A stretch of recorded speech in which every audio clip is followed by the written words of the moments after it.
Welcome back. Now, the global appeal for Afrobeats continues to skyrocket. You know, just when you think you've hit every mark, things get even more exciting. And the 2024 Grammy Awards nominations came out a couple of days ago, and of course, dominated by Nigerians and the categories that usually we would have someone sneaking in out. But there's a new category, first of all, the best African performance. That has Ashake, Olamide, Ira Star, Burna Boy, Davido, and Tyler is the only South African who's in that category. Best global music album performance has Davido as well with Burna Boy. So it's heavily dominated by Nigeria, and Afrobeats continues to spread the gospel of soft power for the country. I'm joined here now by someone who is a guru in this, has played in this space for so many years, co-producer of Afrima and the creative industry as an entrepreneur as well. Olisa, Adibua, thanks for joining us. Thanks for having me, man. It's been a while. Yes, very well. Thanks for coming back. I mean, when you saw these nominations now, a lot of people were excited. You know, this were, in the past, you'd have one person sneak in. For a long time, it was either the Sonia Days and the Femi Kutis. Then all of a sudden, Burna Boy started getting in the mix, and now we had Wizkid, and all of a sudden it's becoming like, okay, we're starting to own some of these spaces. We will have Burna Boy nominated in a mainstream, I use that in quotes, category for the first time. Yeah, what do you think about that? I'm very happy for everybody who's nominated. I mean, it's one of those things, it's the ultimate as far as musicians concerned, getting the Grammy nomination. And not just winning, just getting the nomination. I mean, Femi Kuti, Ade, Seun Kuti have all been nominated before. But it shows you how it works. The voting system for the Grammys is not your usual stuff. It's a closed voting college. So a lot of it is dependent on the professionals who choose you. And if you notice, there's a pattern across all the nominees. They're all affiliated or part of a powerhouse in the music industry globally. You got people like Ashake, who's part of YBNL, but also Empire's there. Empire are big players. We don't know how big they are unless you go to America. You see how big they are. Burna Boy, of course, with Warner, Davido with Sony and RCA, Tyler, even with Epic. You know, so you have to look at it in terms of it shows you have to have a power behind you or be part of the power so that they can expose you to the Grammy college. Sorry to cut you in there, because I just want to bring up something, because that's a very interesting point you're making.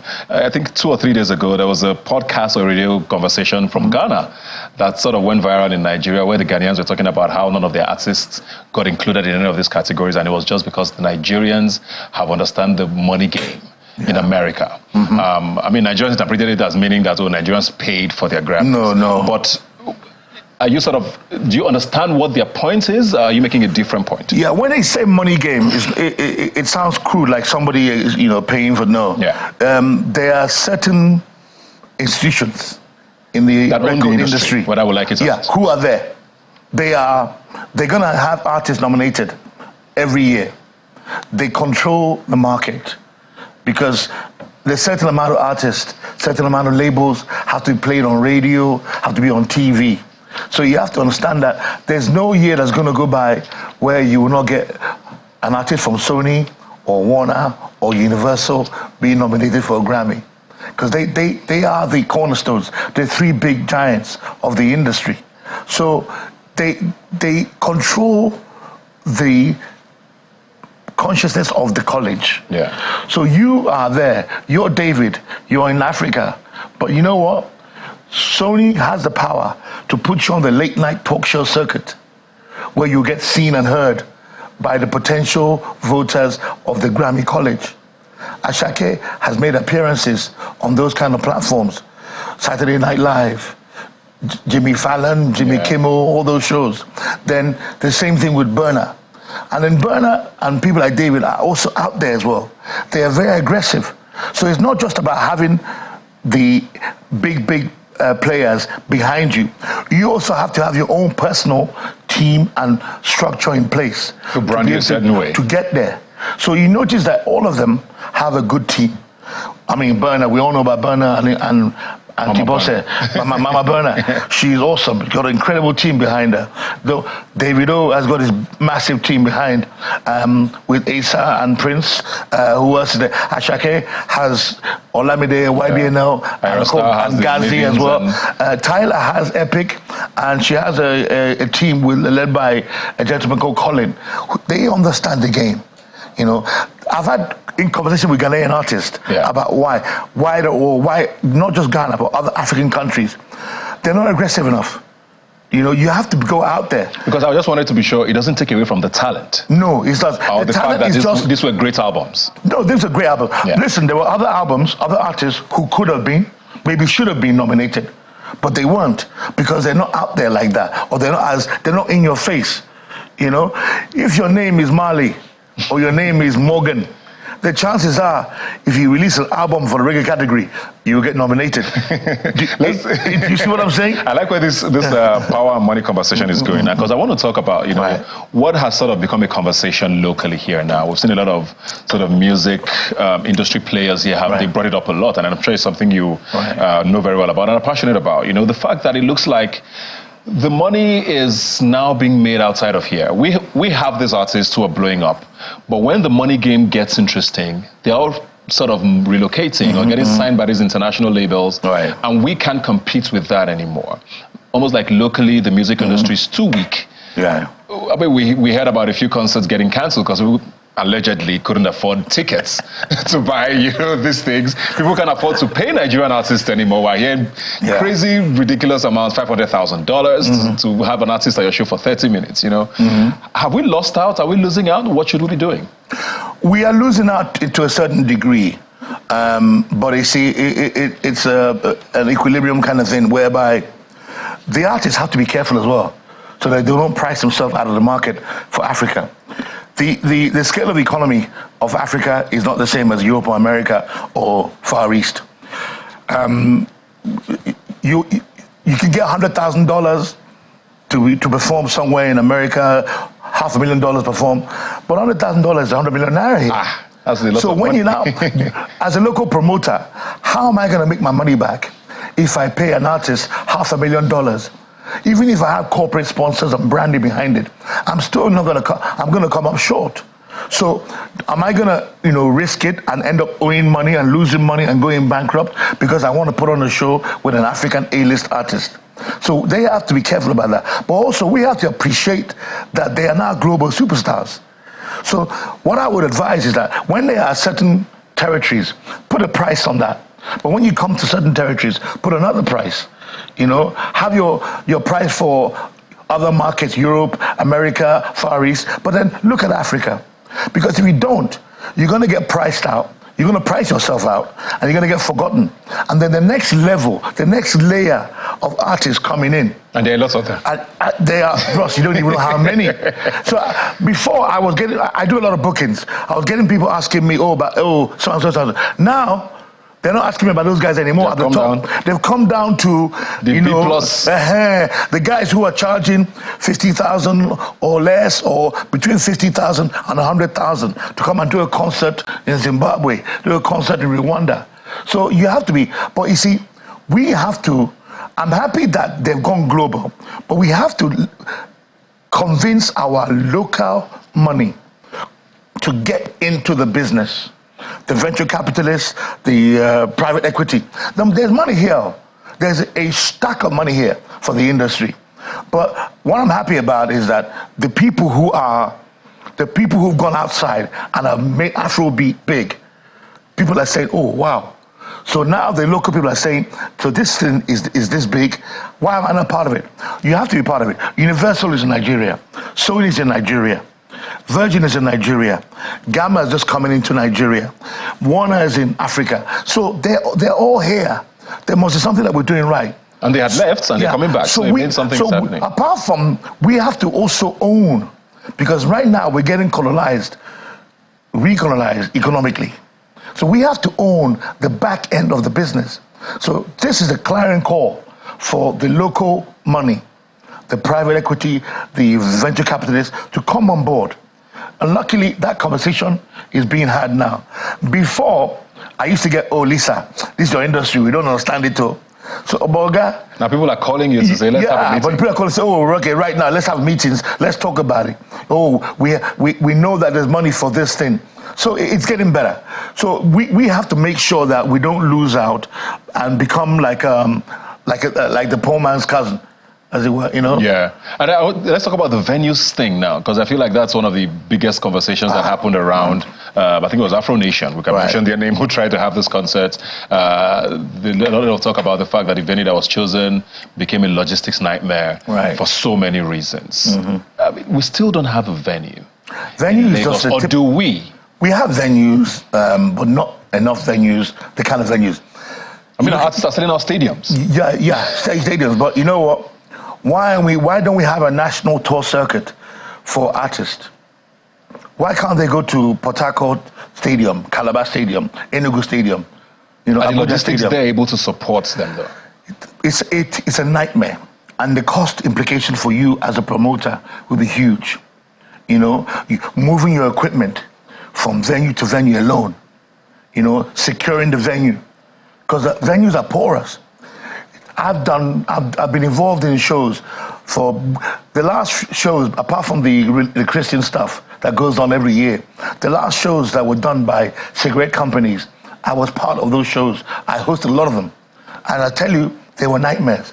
What I saw going on there as a host on stage and everything, the way people, it was just crazy. So it all goes back to capital. If we get people investing in the whole value chain of the industry, I'm talking about not just production of the music, the distribution of the music, streaming platforms, which we don't own, really. Majority of our platforms are owned by foreigners. Spotify, Boomplay, Apple, I can go on. Deezer, Tidal, we don't own them. So we need to own those things. And then the venue is part of it. Because the venue is the end product. When the artist goes to the studio, produces, and the song is streaming and is playing on the streaming platforms, you need to have the TV stations, the radio stations, and the final end product is the concert venues across the continent where he or she going to perform. So that's part of what we're saying. We don't have the venues. Sorry to get very political here, because I know that I talked about soft power at the start of this, and everybody agrees now that music is our strongest soft power at the moment. It used to be football, but it looks like music has, sort of taken that from football. Is there anything government should be doing? Because we hear a lot of lip service. They acknowledge, once in a while you see a tweet from someone in government saying congratulations to the Grammy nominees. We see that once in a while. When they are trying to campaign, they have all of these roundtable things with entertainment people like you know, make all of these promises. And then when they're doing campaigns, they call you to the venue, come and perform. What are the tangible things? A venue conversation, for example, or is it just policies? What should government be thinking about? Because this is too huge to just be a phase. Because that's the fear for a lot of people. This could be a phase for Afrobeats where everybody moves on again. So to make this sustainable, government should be thinking about? Government should make the environment friendly for both foreign and local investors. There should be tax breaks. Government should have an open policy. Government should not be running events and doing shows and owning stuff. Theirs is just to regulate. That's their job. Let them make it easy. Let there be tax breaks and incentives for people to put their money in the industry. Somebody's building a venue, capacity 10,000 indoor venue somewhere in Abuja or Lagos or Port Harcourt or Enugu or Calabar. Give that person an incentive for them to get involved in it. Somebody wants to build a TV station or a radio station to promote Nigerian music. Give that person the incentive. Somebody wants to build a streaming platform. Give that incentive. So don't let government has no business there. But I want to give a shout out to people like Afreximbank, especially to Professor Ben, to Madam Kanayo Awani. They've done a great job. But you see, that private sector that they're doing as much as they can, helping not just music, but the whole creative industry. Yeah. The whole industry is involved. Film, fashion, they're doing all kinds of things there. So, and also Bank of Industry Real to people like Madam Uche. So between Professor Ben and Madam Kanayo Awani, Afreximbank and Bank of Industry, they can only do so much.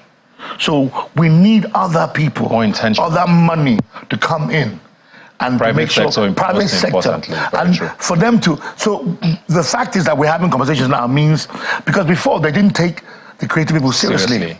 But they can see a difference. But now they can see a difference. Yeah. And now you don't have to give somebody money and thinking that they are going to run out, go and marry 4 wives in the village, with your money. No. What you're going to do is that you're going to put the money in institutions that are going to be giving out money to people. It's not about, it's the creative industry, you don't give money out in the same way other people will give money out. You have to give money out in terms of based on the intellectual property of what they're going to do with that money. Okay. Just sorry to cut you in. I wanted to go back to the Grammys very quickly before we go to Dirty December now, which is supposed to be our biggest tourist attraction in this city. Is there anybody who didn't get nominated that surprised you? Rema's name has come up a lot. There's talk about whether he was eligible or not and all of that. But were you happy with the names you saw, especially from Nigeria, that are nominated across Burna Boy, Ira Star, Olamide, Ashake, I believe, Davido? And I think Fireboy as well, but I think in an album. I like what people like Omale. I would give an honorable mention. Oxlade have done some good things as well. A lot of the females are doing good things, like Yemi Alade and Tiwa Savage as well. And then also Simi as well. And Thames. I'm surprised that Thames wasn't there. Yeah. Who else can I say? I like Black Bones. You think there's a future there, right? No, Black Bones is a genius. Absolute genius. I think Black Bones is great. Emeka must shine. Yeah, Emeka must shine. Emeka is shining. So luckily for us, there's a crop of artists coming through now. It's very exciting. Yeah, so I hope Whiskey doesn't carry out his threat to retire for 4 years or whatever. I hope he stays. But we have so many young people now, male and female, who are coming through, who are doing great things. So I hope they all get there. Yeah. So my own thing is that just keep plugging, keep doing it. Not being nominated doesn't mean that you weren't good. It just means that maybe you were overlooked for whatever reason, or maybe your music has not been heard, or your video has not been seen by the right people. Yeah. Very true. We need to also give props to our local awards. I was going to ask that now, because I think the last time we saw someone sort of acknowledge on that level. Yeah. I think when Rema won the Headies, he put out a whole post and all of that. But you don't see the same enthusiasm, from a lot of other people when it's the Afrimas or the Headies. Yeah. But with the Grammys, it's a big deal. Yeah. Is it not an indictment, though, on the award organizers? No. Do you think they've not stepped up enough? No, I can't say that, because I'm an award organizer. I would never agree with that. Very quickly, sorry. But on a serious note, though, you got to know where you're coming from. Yeah. You got to respect your consistency. You got to say, okay, even if you're Prime Minister of Great Britain, you still have to go to the constituency and say, hey, vote for me next election, though. Otherwise, I won't be able to become Prime Minister. So they have to understand that this is their base. All right? African awards, both Nigerian and Pan-African, are great awards. If you don't respect it, then you're not respecting where you're coming from. I'm not saying that you should be excited. If I was going to get a local award for film or an Oscar, yes, I'll be excited about the Oscar, but I also appreciate what is given to me by AMA or AFRIF. So you have to understand that you got to support the local awards, because if you don't, you're losing out on people who built you. I think that's very, very key advice, because if you don't celebrate yours, nobody else will. Yeah, exactly. And we have to build them up. Yeah. In 20 seconds before we go now, Dirty December is around the corner. Right. Is it as exciting as it used to be? We can't afford these people anymore. What's happening? We have enough talent locally. We've got a lot of people here. A lot of new people coming through. It's looking very busy, actually. It's looking very busy. Every day seems booked. A lot of talent, people, Shay Vibes, Charlie Poppy, all these people, all these young guys coming through. So you have to have an open mind. And also, don't forget, of course, there are a lot of other variants of music, other alternatives that are doing very well as well. So we're not going to lose out, Thank you. Thank you very much, Olisa Adibua. Always great to have you here. I always learn a lot, and I hope people are listening to all of this talk about, money and what's. And I hope you'll be there on. I will be there Wednesday. I'll be there on Wednesday. Bridge Africa. Bridge Africa. Thank you very much, Olisa. I will take a break now and be right back. Please stay with us. with you. Don't just stand there teasing me. Now it's time to show and prove.